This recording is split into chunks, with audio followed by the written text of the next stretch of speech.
اس वजीफे को नहीं छोड़े। सख्त मुश्किल जब आती थी ना तो सहाबा पढ़ा करते थे हस्बुनल्लाहु व निअमल वकील, निअमल मौला।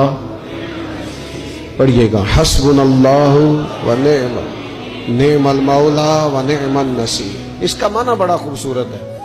बिल्कुल सादा सा मुख्तसर सा माना करें ना तो इसका माना ये है मेरे लिए अल्लाह ही काफी है, अल्लाह मेरा मददगार है, अल्लाह बेहतरीन मददगार है, अल्लाह बेहतरीन किफायत करने वाला है। इस वजीफे को नहीं छोड़े और इसके माना समेत इसको याद रखें। आप महसूस करेंगे तबीयत ताकतवर हो गई है, रूह ताकतवर होगी, इसको भूलना नहीं। और दूसरा आपसे अर्ज करना है कि आला हजरत, चूंकि हम सिलसिला तरीकत में फाजिल बरेलवी से वाबस्ता हैं और बाकी जितने भी लोग हैं सारे माशाल्लाह उन्हीं से वाबस्ता हैं। आला हजरत ना ला हौला वला कुव्वता इल्ला बिल्लाहिल अलीय्यिल अज़ीम पढ़ने की बड़ी फजीलत बयान करते हैं। ये ऐसा वजीफा है जो सबको आता है ना माशाल्लाह। नबी पाक अलैहिस्सलाम ने फरमाया ये अल्लाह के अर्श के खजानों में से खजाना है।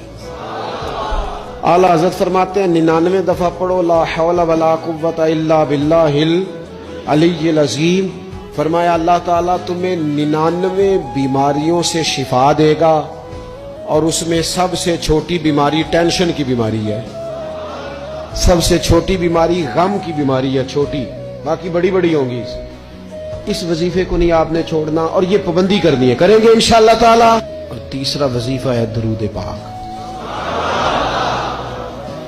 ये बंदा दरूद पाक पढ़ता है तो पता होता क्या है, एक बार पढ़ो तो 10 रहमतें, 2 बार पढ़ो तो, 3 बार पढ़ो तो, 4 दफा पढ़ो तो फिर तो चारों जानब रहमत ही रहमत हो जाती है। दरूद पाक को कभी ना छोड़ो अपनी जिंदगी में। आज आप अपने आप से आहद करें, कोई रात ऐसी ना गुजरे कि दरूद पाक पढ़े बगैर हमें नींद आ जाए।